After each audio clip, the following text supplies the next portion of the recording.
Hello guys and welcome. I want you to pay attention to this one. If you're one of these people and many others I'm not going to list because the list is so big, it's endless, guys. Are you a paramedic, ambulance technicians? Are you a medical and dental technician? Are you a healthcare a health associate? We are talking of sports therapists. Are you a housing officer? Are you a counselor, welfare services? Are you a police officer, a detective? Are you a fire service officer, prison service officers, artists, musicians,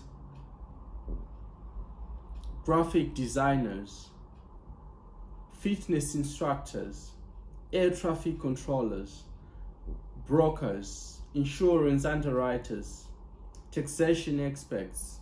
Are you an IT professional, programmers, graphic designers, telecommunications engineers, all the other engineers, midwives, higher education teachers, lecturers in the universities, professors, tutors, university lecturers? This is just a few of examples of occupations that are eligible to come to the UK without a healthcare qualification. So guys, the list is so much. There is so many other professionals I haven't listed here. All these occupations, you can come to the UK now without the need for a healthcare qualification. What do you need? Today we're going to talk about a healthcare visa, a skilled worker visa, not a healthcare visa. It's surprising to say a lot of people ask me about how they can come to the UK, and most of them, I would say almost everyone, seem to think that they only have to come to the UK when they have a healthcare qualification or when they have to come through a healthcare visa. This is very wrong, guys. In this video, I want you to pay attention to what I'll be discussing, because I'm not going to talk about the healthcare visa. There is so many occupations that can come to the UK without the need for a healthcare visa, and the visa is called a skilled worker visa. So this is not a new visa, guys. It's something that was introduced by the UK government in 2008, and it was formerly known as the Tier 2 visa. So it was changed to skilled worker visa in 2021 in January. That's when it was changed to the name skilled worker visa. And what's surprising is this: many people don't even know that this skilled worker visa has so many types. So healthcare visa is part of the skilled worker visa.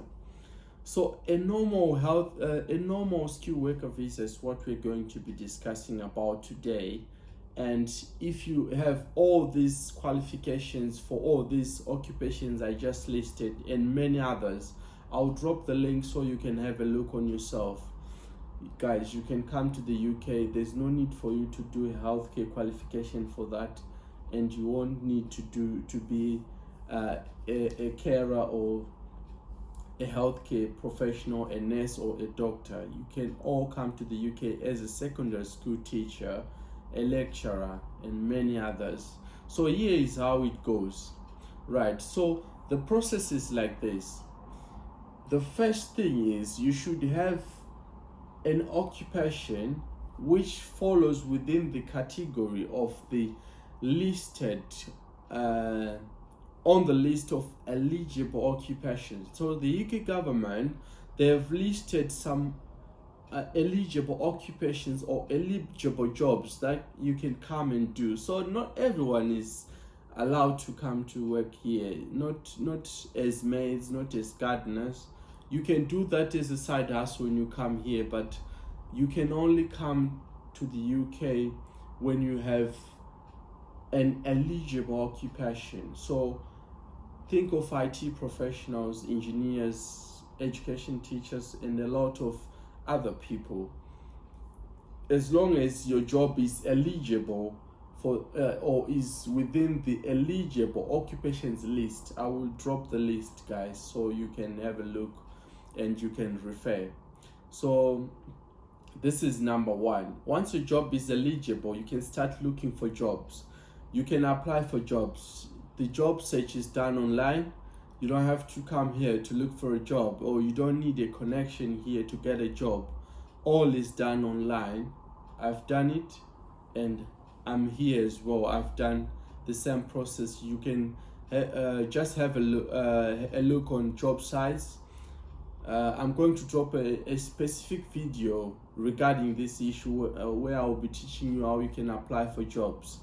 So if healthcare is not for you, you can try these other avenues, because the skilled worker visa has no much competition, because now everyone has healthcare qualification. They all want to come with a healthcare visa. But if you had all these other qualifications and other requirements I'm going to discuss with you, you can still come to the UK. So there is the second requirement. The second requirement, you should work for an employer who is approved by the UK government. So your employer should be on the list of the sponsors that are allowed to recruit from outside the UK. So not every sponsor is allowed to recruit from outside UK. A sponsor or an employer, I will refer to the employer as sponsor, because that's how the process goes. So your employer should apply for a license from the UK government, and they should be approved by the government to recruit from outside, because remember, the government wants to protect the jobs for the locals as well. So they don't just allow anyone else to just recruit from outside the UK. So an employer should have what is called a sponsor license.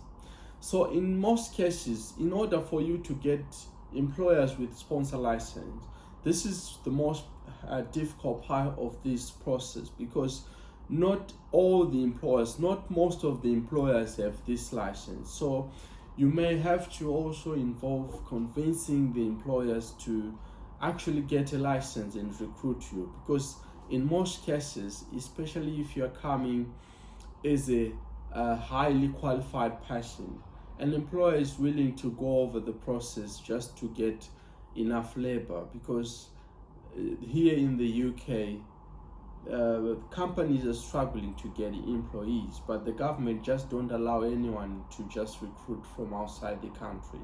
There is a process which is involved. I will discuss with you in another video. So once you have identified an approved employer, the third thing is your employer should give you a minimum salary which is required for your job or your profession. So for instance, you're coming as an IT manager. An IT manager here, if they're earning £35,000, you should be paid the minimum of that at least. So meaning to say, your employer should not take advantage of you. This is meant to protect you from not being abused. They may pay you less than that if they want, because they just want to take advantage. Since they know you're coming from outside the UK, every pound is a lot of money for you. So they may say, we're paying you £20,000. That's not allowed. You should be paid the minimum salary for the grade or the occupation you're going to work in. For instance, telecommunications engineer, you may be earning £35,000, which is the minimum, the national minimum salary for the year. So if it's £35,000 for the year, and then your employer wants to give you £40,000, well, it's going to be good for you. The government does not restrict you from getting more money, but you shouldn't get less than £35,000 if that's what you're supposed to get as the national minimum wage, because the government regulates the salaries here. The employer should not just pay you what they please or what they want to pay you. They have to abide by the minimum standards of wages they should pay employees. For instance, if you have been interested in the healthcare visas, you are paid £20,500, which is roughly, it works out to be somewhere around £10 per hour or something like that.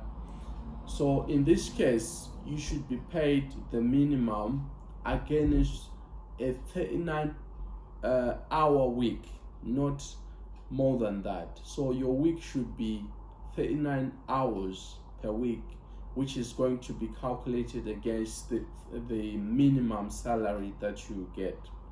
Once you have the approved salary as well that you're going to get, you should be given a job offer by the employer. So the job offer is going to be the fourth thing that you're going to need. They give you a job offer, and once you accept the job offer, you sign that you agree with the contract. The employer should apply for what is called a certificate of sponsorship. I'm sure most of you guys have heard of this one.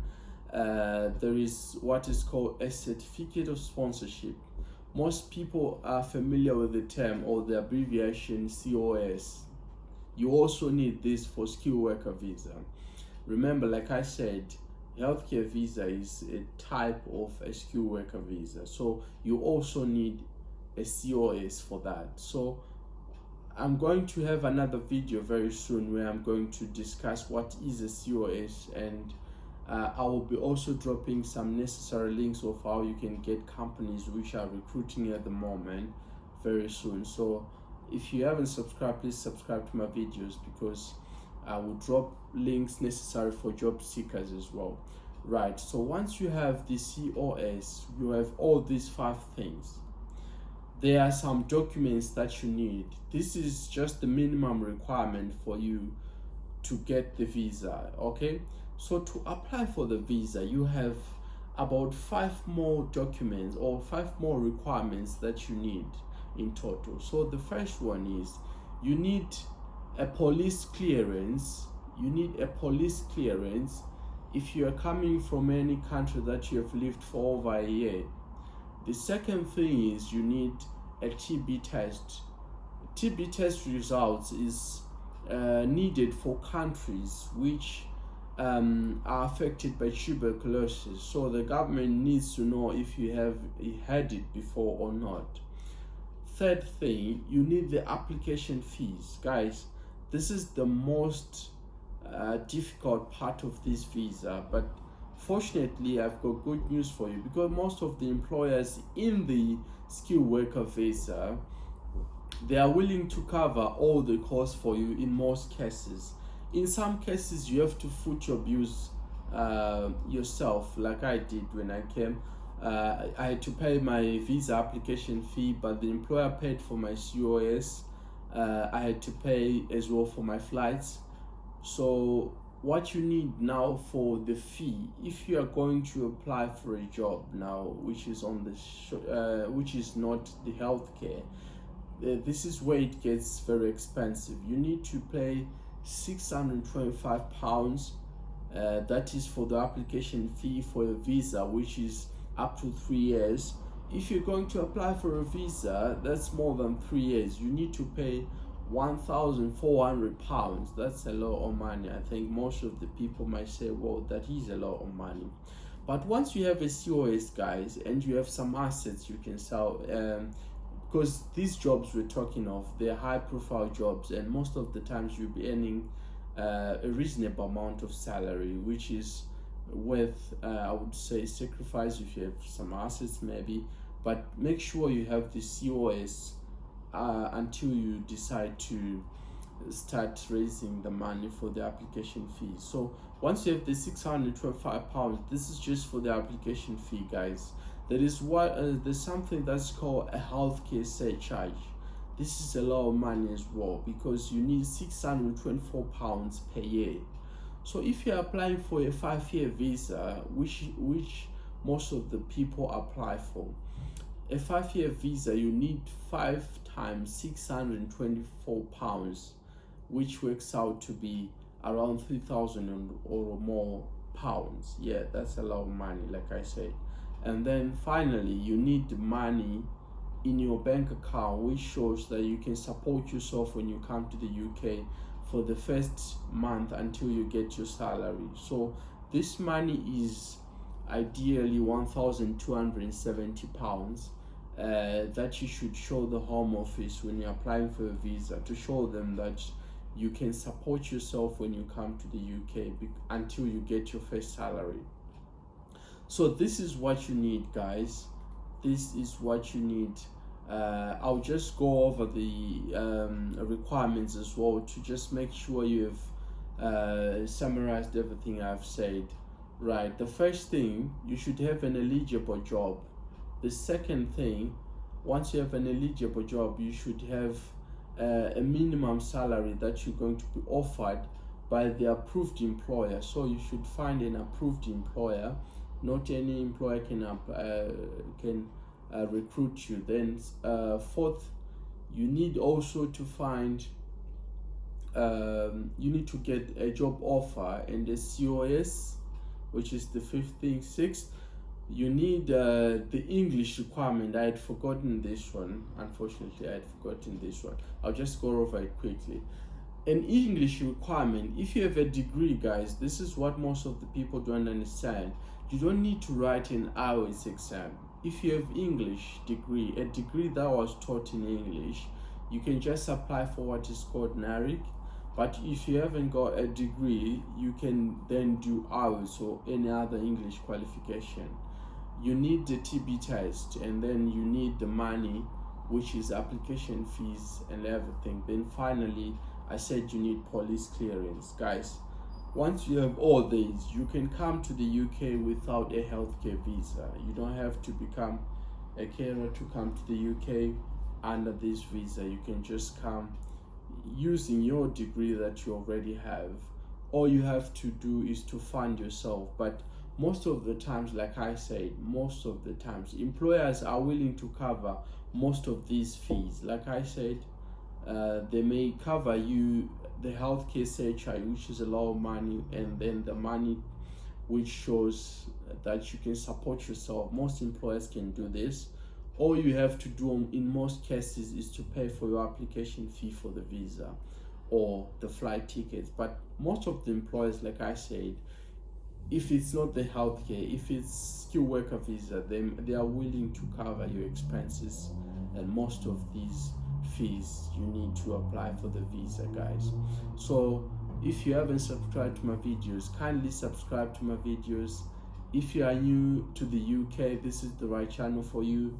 I'm going to be discussing a lot of things that you may need for you to settle in the UK as well, and a lot of tips you may need as well to go about most of the things when it comes to life in the UK. I will drop all the necessary links of whatever I was discussing about on the description box. So check on the description box and like the video, share the video if you think it's useful to you. Thank you.